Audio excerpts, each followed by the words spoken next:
So what's up mga kumag, I'm back ang inyong online judge, walang iba kundi Judge Jinan. Okay guys, February 11, 2024, ito pa rin yung araw na nireview natin yung Tuweng Shernan. So nagpahinga lang ako ng konti, then nag-upload, tapos ayun, back-baka na ulit para sa request nyo mga battle para ma-review natin. At isa to sa mga request nyo, K-Ram vs JD, and shoutout kay David Michael Santiago sa request mo na to.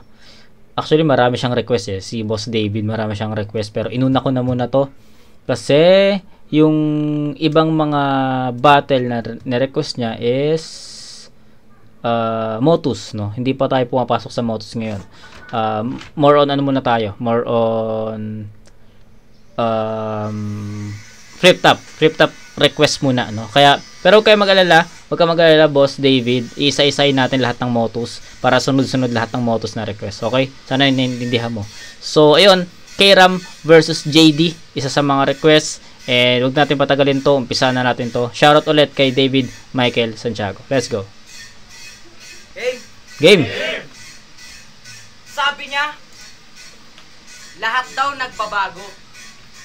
Tanong nyo pa kay Marco, yun ang ika niya kay Onyx nakaraan. Buti pa siya nagbago, ikaw wala pa din sa tuwid na daan. Buti pa siya nagbago, ikaw wala pa din sa tuwid na daan. Iniwasan ka ng tao kasi mukha ka ng manlalaban. Oo, nagbago na si Poison mula nung umalis ng Batakan. Bataan. At speaking of, di ba kinuha mo kaming guest sa Bataan? Kukwento ko lang sa kanila yung aming karanasan. Talagang todo to, mag-effort, di man lang kami pinaghandaan. Kahit man lang sana sa pagkain, grabe kami lamangan na. Pinag-boodle fight na kami doon, ginising niya na mga bayaw. Nung napansin ko yung nakahain, puta yung kanin pre, apaw. Nung nakita ko yung ulam, di ako halos makagalaw, nakapagitna sa kanin yung noodles para di matapon yung sabaw. Gago. Tanginang yan. Grabe ka naman, tropa. Sabi niya pa, wait nyo lang yung nilaga, pagdating nilagang okra. Ina neto. O baka sabihin mo, hindi totoo. Mga sinasabi ko, imbento. Tinamad kaming kumain nun para kami maghahalo ng semento. Pero pinag-island hopping niya kami doon. Sabi ko, tol, baka mag-ihaw tayo doon. Meron ka bang pandingas na dala? O-order na lang daw siya ng tomato salmon. Puta, sardinas lang pala. Tomato salmon ang puta, sabi na lang namin. Sige, solid yan. Pinabaunan kami ng sardinas na di pa easy open can, pastilan. Ano, ikaw ba'y nabuking sa King Banat? Ligo na nga dagat, pati ulam, ligo pa rin dapat. Gago! Pero dinagdagan niya naman yung ulam. Bago nga kami kumain, si Gago, pa-live-live muna. Talagang siksik sa laman yung 5-5 tuna. Tapos pagdating namin sa destinasyon, kinang ina, walang plato. Yung pwinestuhan pa namin, puro tain ng aso. Tapos sasabihin mo, yung mga MC hindi nagsulat. Aba, pambihira to. Ba't di mo i-upload sa YouTube yung mga battle namin? Bakit laki na ng kinita mo? Kasi nung nagbigayan ng TF, di ba? Yung listahan may nakatakip na papel, aba mahusay ka aber. Nakuha mo kami sa padagos ng yung dilang matabel. Dahil may kababalaghan doon na nangyari. Ang dapat dito mabarel, basta alam ko sa TF namin, ikaw yung mismong pumapel. At last, malamang siguradong uuwi ito na loser at sa akin mapupunta ang B. Dahil yung lines ko pang 90s, yung words ko pang G. Pugo, tagang, igi, naga, mugo! Agalige! Okay, yung last na line na sinabi ni K-Ram, yung words ko G. So yung G words before, or yung mga siguro 2000, no, year 2000 or 2000 or 2005. Or di ko alam kung anong year yun, basta yun yung G words na maglalagay ka ng G sa bawat syllable, no. Tapos yung pugo, tagang, igi, naga, mogo, agaligis. Ano yun? Ibig sabihin, putang ina mo, alis. Ayun yun. So, yun lang naman, G-words yun. Parang, di ko alam eh. Di ko alam kung natuto lang din ako nun. Kasi naririnig ko yun sa mga kapatid ko. So, natuto ako, naintindihan ko yung mga ganun. Kaya, ayun. Pero di ko naman inaral yun.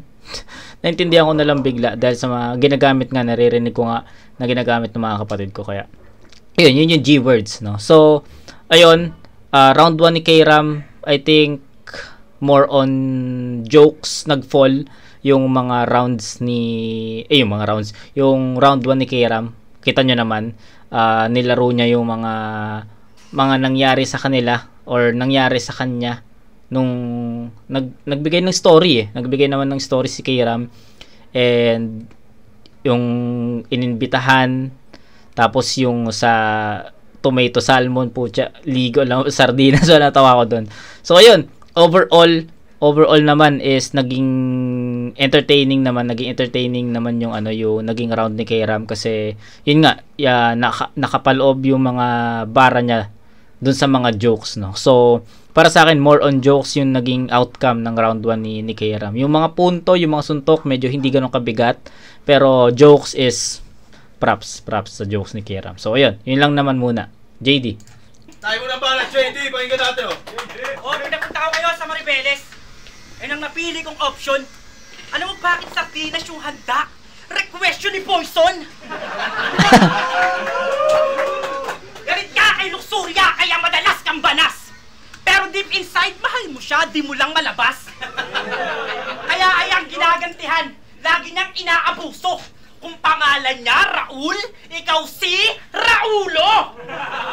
Okay, palakpakan natin si Raulo! Tapos sasabihan mo siyang pangit, ikaw nga gagamba ang peg, para lang makasapot kay Luxuria. Dinadaan niya sa web. Pero sa diskarte mo na yan, ako'y napaisip saglit. Sa bagay, balyena yon, pwede mo ngang makuha sa net. Gago.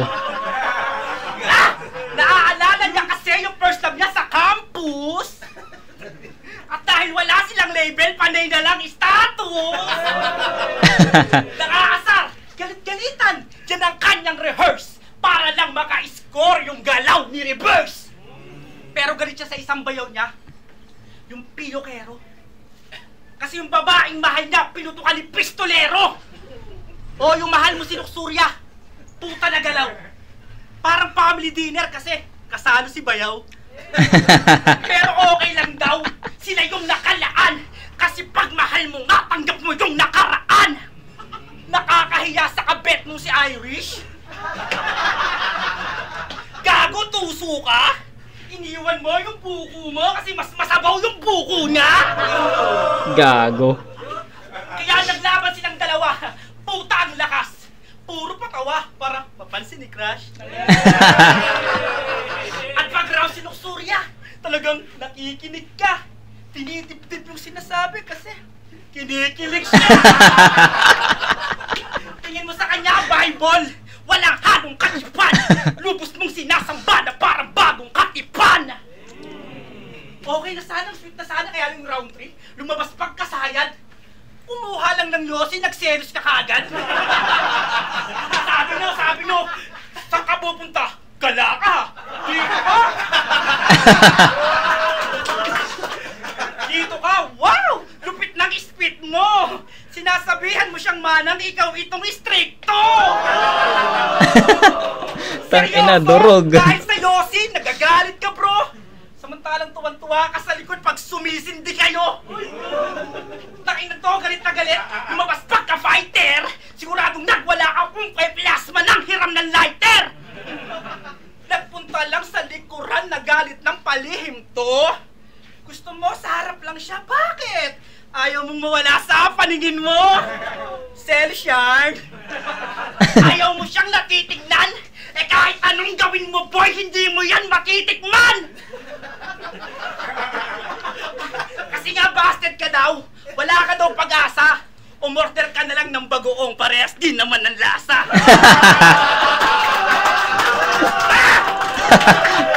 Kaya ako ganito yung raubang ko. Hindi dahil sa gusto mo.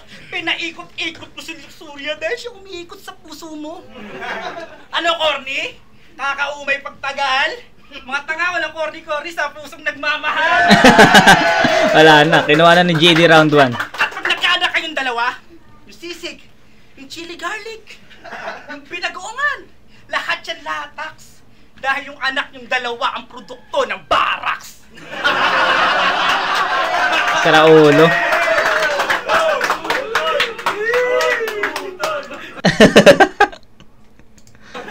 Love you, babe!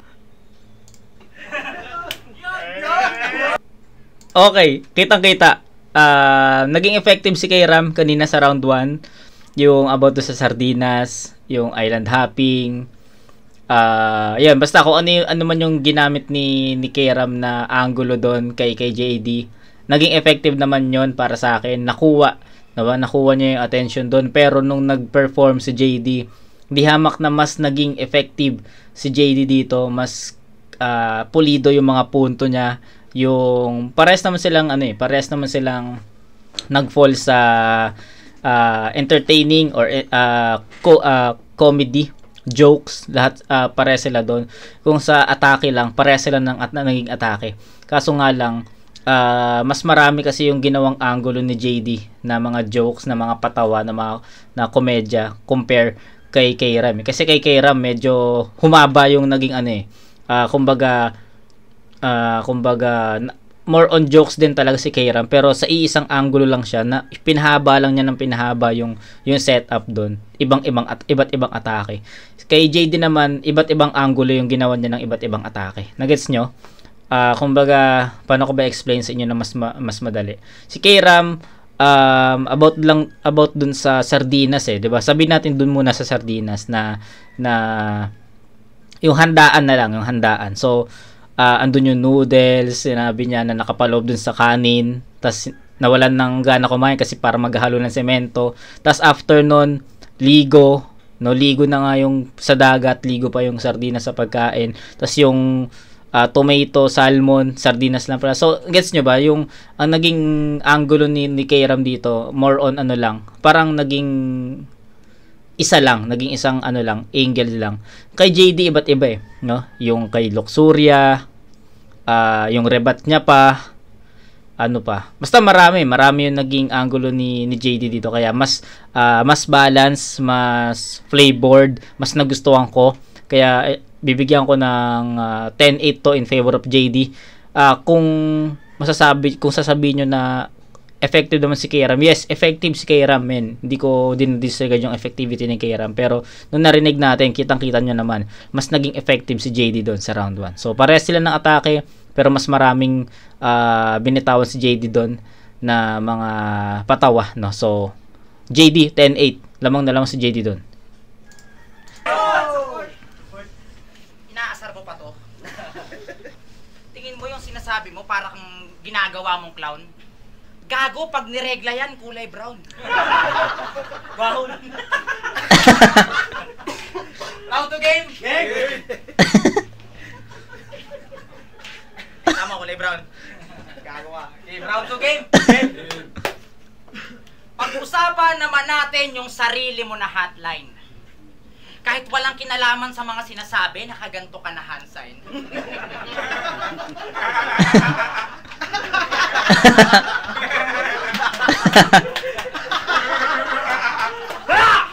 Lagi kang nakaganto na hand sign, laging may katawagan.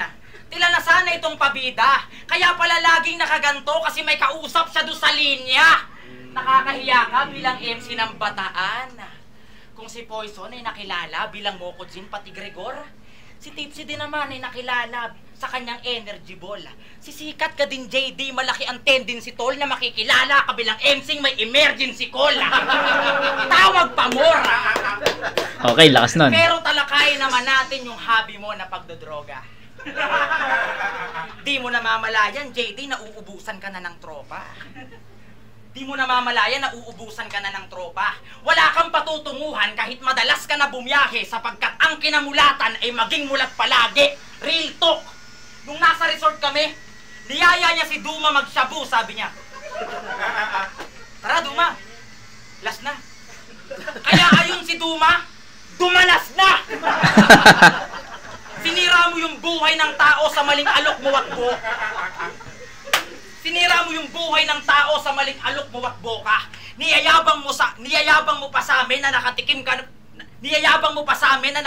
na ng coca. Sige, singutin mo lahat ng linya. Hanggang ikay mag-choke, tandaan mo na humihina tama ng JD pag hinaluan mo ng coke. Oh. hindi droga tinutukoy ko. Huwag ka namang OA dyan. Coke! Ibig sabihin nun, cocaine can! Isa ka pa rin low-class na addict.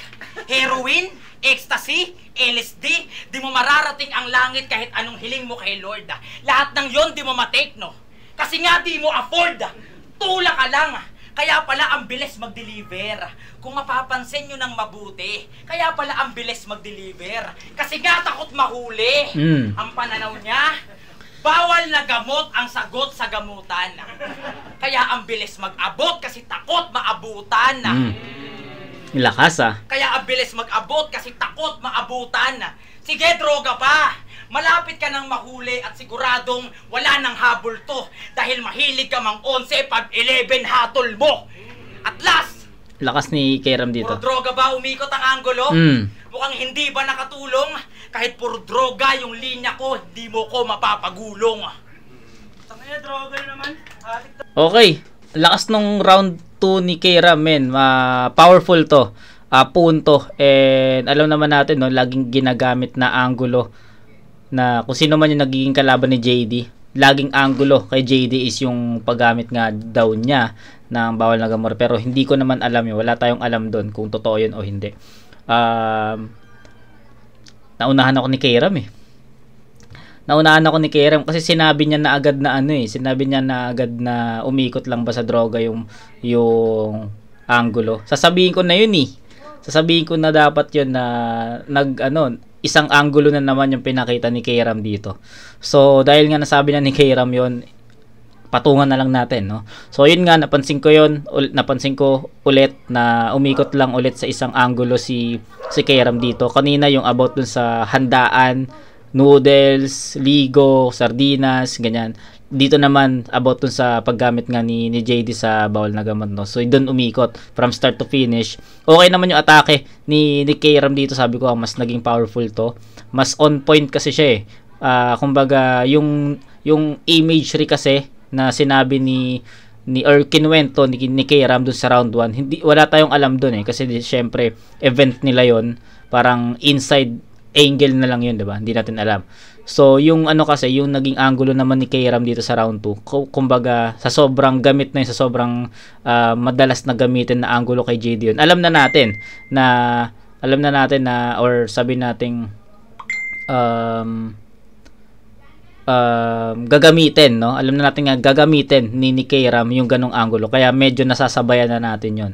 Kaya yun yung pinagkaiba para sa akin. Kaya for me, mas naging powerful, mas on point si Kairam dito. Kasi syempre, tinamaan talaga niya si JD doon sa part na yun. So, yun, mas malakas yung Kairam sa round 2. Mas powerful yun. Mas on point, mas malakas yung mga punto.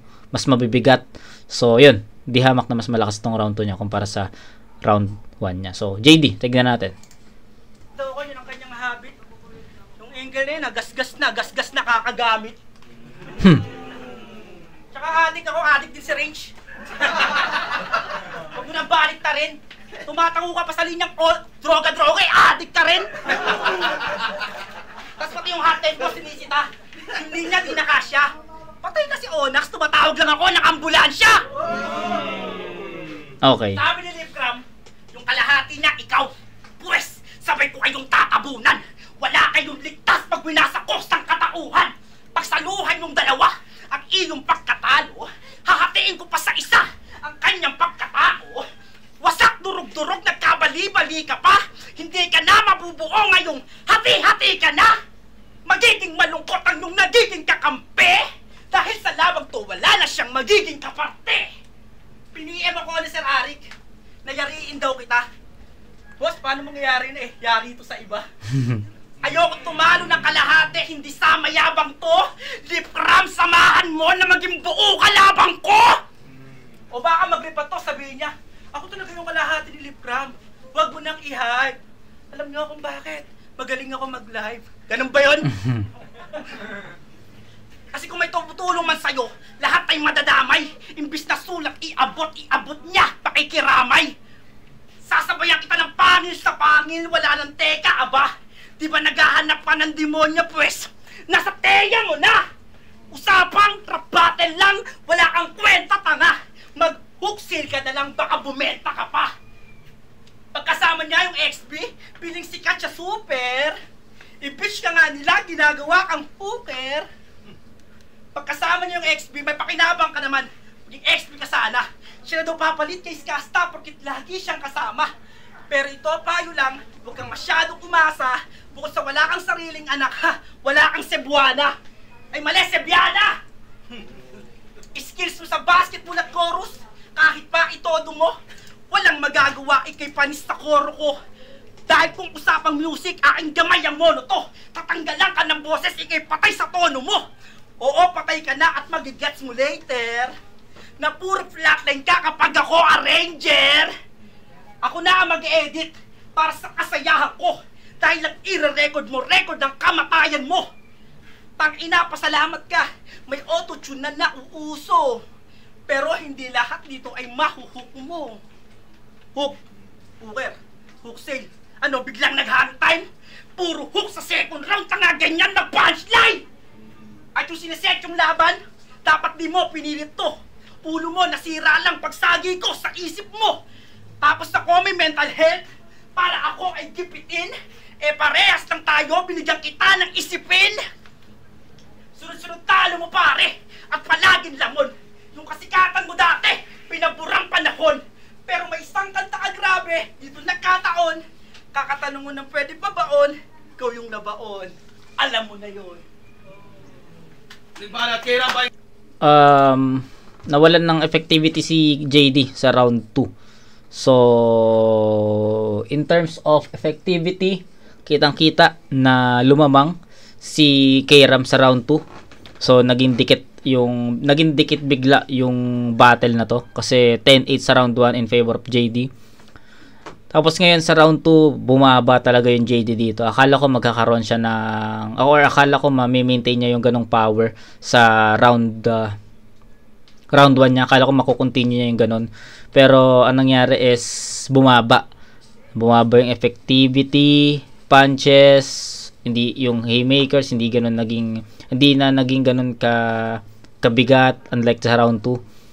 So round 1 bibigay ko kay JD yun, malinaw. Round 2 bibigay ko yun kay K-Ram kasi mas although nag-stick ulit si K-Ram sa isang angulo na iba't ibang suntok lang, para sa akin mas naging effective siya doon, mas on point, mas mabigat yung mga punto na binitawan niya, kaya I'll give it to K-Ram. Pero hindi siya ganun kalaki, no? Hindi siya ganun kalaki yung score. Bigyan ko to ng 9-8 in favor of, actually pwede nga 9-7 eh, kasi tumamlay talaga yung round 1 ni JD para sa akin. So sige, di ko kayang i-perfectan si K-Ram kasi may hinahanap pa ako na K-Ram. So malinaw, bibigyan ko ng 9 points si K-Ram doon. Pero yung JD from 10 points, feeling ko sobrang naging dragging talaga yung performance sa round 2. Hindi naman siya nag-choke, malinis naman yung naging performance, pero kulang nakulangan ako kasi syempre kailangan mo ma-maintain yung ganung performance sa round 1, di ba? Pero yun. So round 2 bigyan ko ng 8 to kasi from 10 to 8. So yun, 9-8 in favor of K-Ram.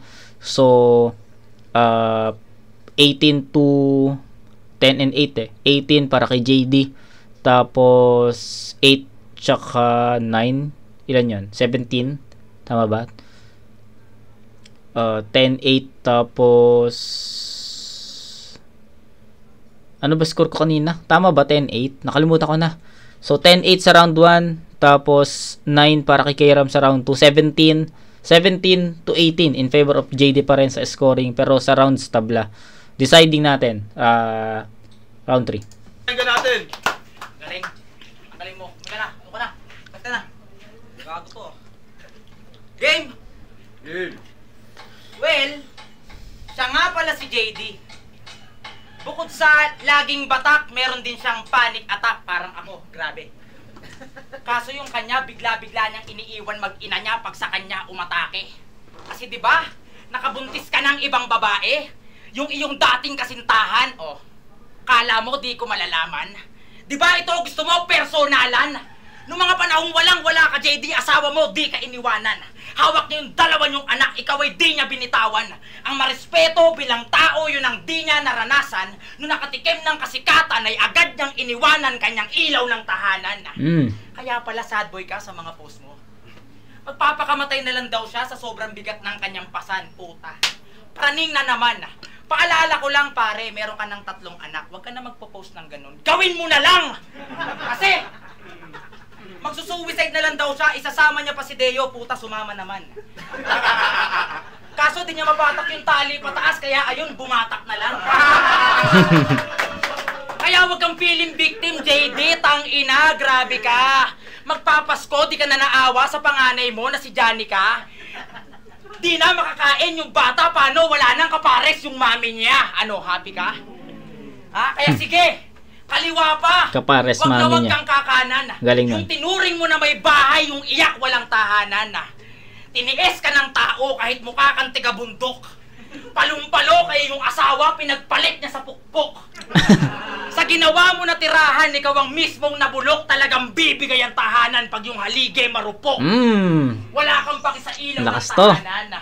Naging alagad ka ng batas. Noong nakatungtong to ng flip-top ay nagpiling ng malakas. Sa sobrang kalibugan ay nagpakalat ng katas dahil may pinutukan ka sa loob. Congrats, may anak ka na sa labas. Ano? Lakas. Personal ba? Awkward? Mag-react ka naman doon. Kung hindi totoo yung mga sinasabi ko, JD, i-rebat mo lahat yun. Kaya, JD Mandukdok, niloko mo asawa mo porket grabe mandakdak, grabe kalintik. Pues, Mr. and Mrs. Mandukdok at mandakdak, ako'y mas grabe mandikdik. Nagkasala din ako. Shit. Di ko na kailangan i-multis to. Yung sa akin, chinat ko lang, pero yung sa'yo, binuntis mo. Again, lakas ni Kairam sa round 3. Ang lakas, men. Malinaw na sobrang lakas ng round 3 ni Kairam. Ang linis eh, no? Ang linis. So, ang hirap para sa akin kasi feeling ko ito yung pinakamalakas na round ni Kairam so far sa battle na to. Round 1 para sa akin hindi naging ganun ka effective siya pero hindi ganun ka sunod-sunod yung mga suntok niya doon. Round 2 ang bigat ng mga punto niya, then nawalan ng effectivity si JD sa round 2 kaya para sa akin binigay ko yon. Round 3 ito, umatake si Kairam kung ano yung iniwan niya sa round 2, ganun naman yung atake niya, ganun naman yung umpisa niya sa round 3 tapos hindi siya naging consistent. Paangat kasi siya eh, no? Pag sinabi kasi natin consistent, kung ano yung pinakita sa round 2, yun din yung pinakita niya sa round 3. Hindi eh. Kung ano yung pinakita niya sa round 2, kinuha niya yon. Yun yung ginawa niyang start, yung power doon, yung energy, yun yung ginawa niyang start. Kaso, hindi siya stay sa ganung ka-power lang. Palakas ng palakas. So, ang ganda nung atake ni Kairam dito. Ang punto niya, yung angulo niya, medyo yung personal shit, medyo masakit yon. Na-feel ko yon ng konti. So, yun, score yun para sa akin. Yung mga ganung personal shit na nararamdaman ko. So, na hindi below the belt. Hindi below the belt naman yung atake na yun. Pero, yun, solid na, na round para kay Kairam. Ito yung pinakamalakas na round ni Kairam. And tignan natin kung paano mababalik ni JD yun. Ring para, JD, pakinggan natin. Babae daw ako. Wala kang pake. Paano ko mabubuntis yung pinatut ko sa East-West? Nag-withdraw kami.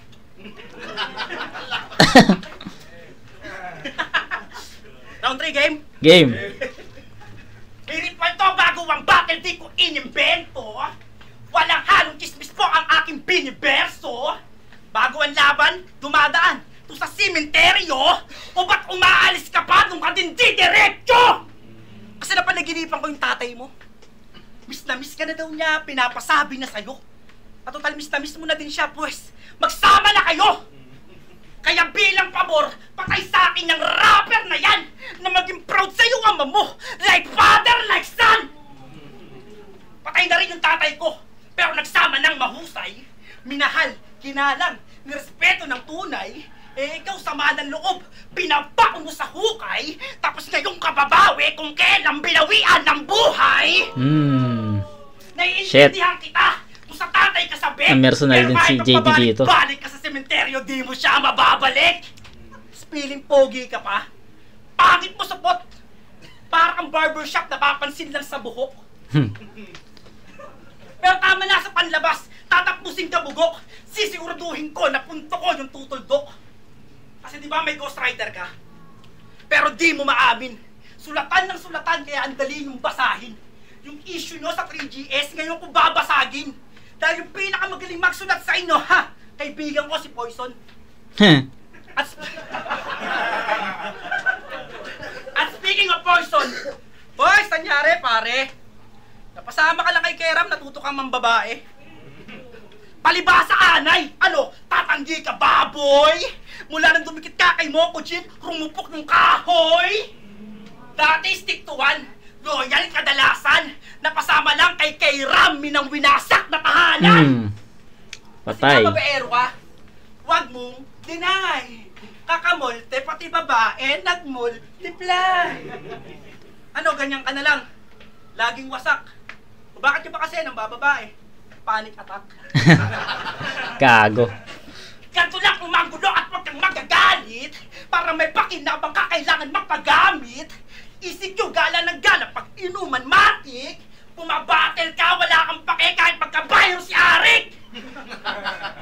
Kasi nga responsable, kung san-san tumudura pa. Pag lumalabas, di nagmamas kasi makapal mukha niya.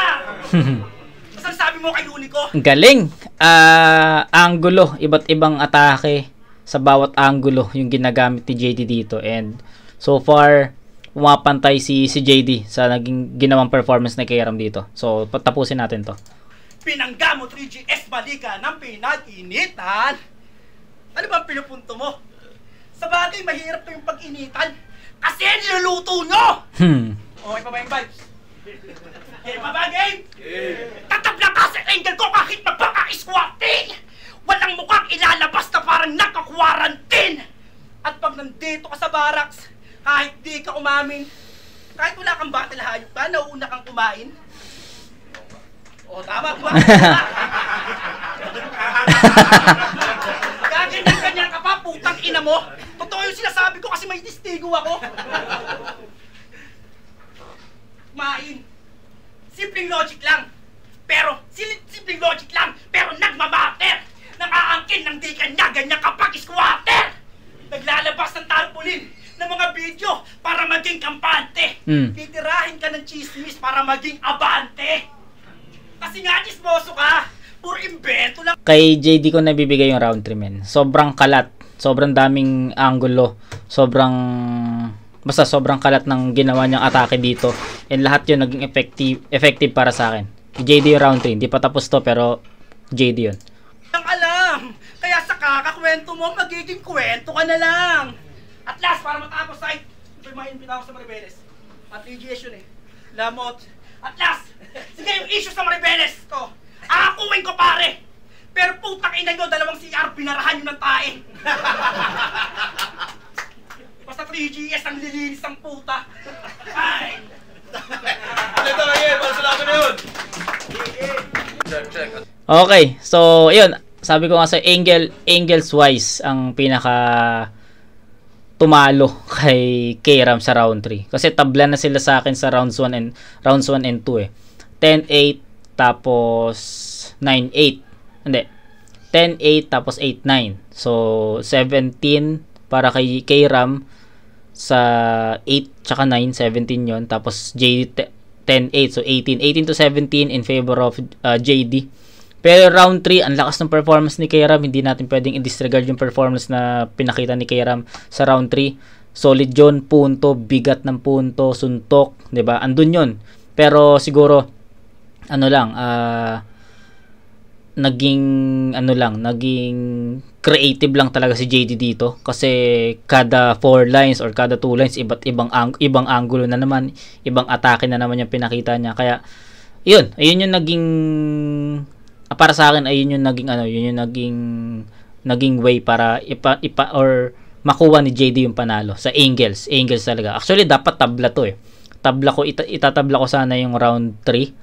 Kaso nga lang nakita natin na lumalamang at lumalayo na si JD sa round 3 dahil sa mga angulo na napili niya. Kaya 10-9 in favor of JD. So 28 points para kay JD. Kay Keram naman meron siyang 8, 9 and 9, so 18. plus 26, no? Tama ba yun? 8, 9, tapos 9. Tama, 26. So, 26 to 29. Mali. 26 to 28 in favor of JD. Round 1, JD. Round 2, K-Ram. Round 3, JD. JD. At bago tayo tumuloy sa mga hurado, gusto lang namin pasalamat.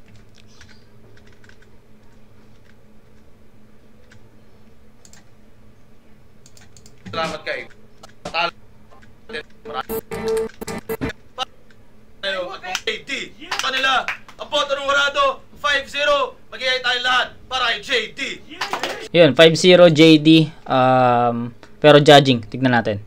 Shoutouts pa rin kay Ram, solid performance sa'yo. Shoutouts sa kanilang pareho at congrats ulit. JD. 5-0. Yo, Master Pete, K-Ram versus JD. Round 1, binigay ko kay JD. Round 1 JD. Natulog si K-Ram sa mga jokes ngayon sa Dilata. So, parang sobrang dami na Yun nga yung sinasabi ko sa inyo, di ba?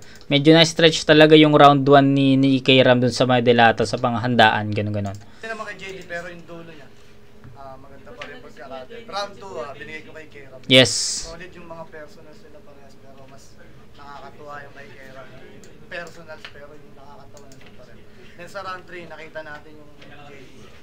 Consistent pa rin siya. May mga nirebat siya. Alam ko wala na yun sa plano, pero nakabalik pa rin siya. Kay K-Ram, solid din naman yung mga personals niya na yun. Pero sobrang nipis lang din talaga.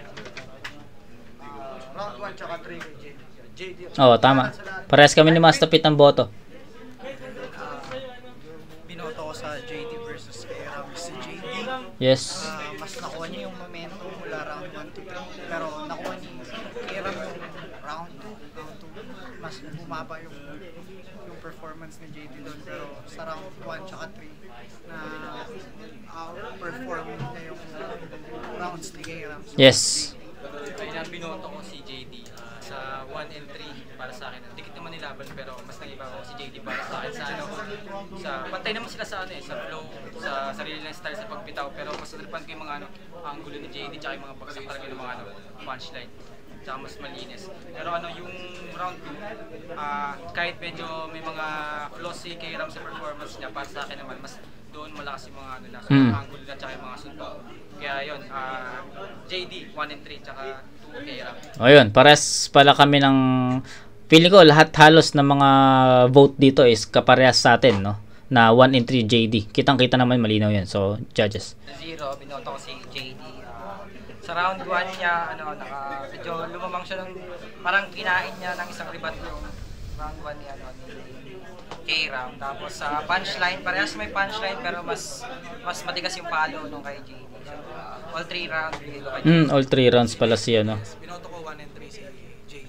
Siguro sa paramihan na lang ng angle talaga. Pero props pa rin kaya ako kay K-Ram. Pero JD. So, ayun.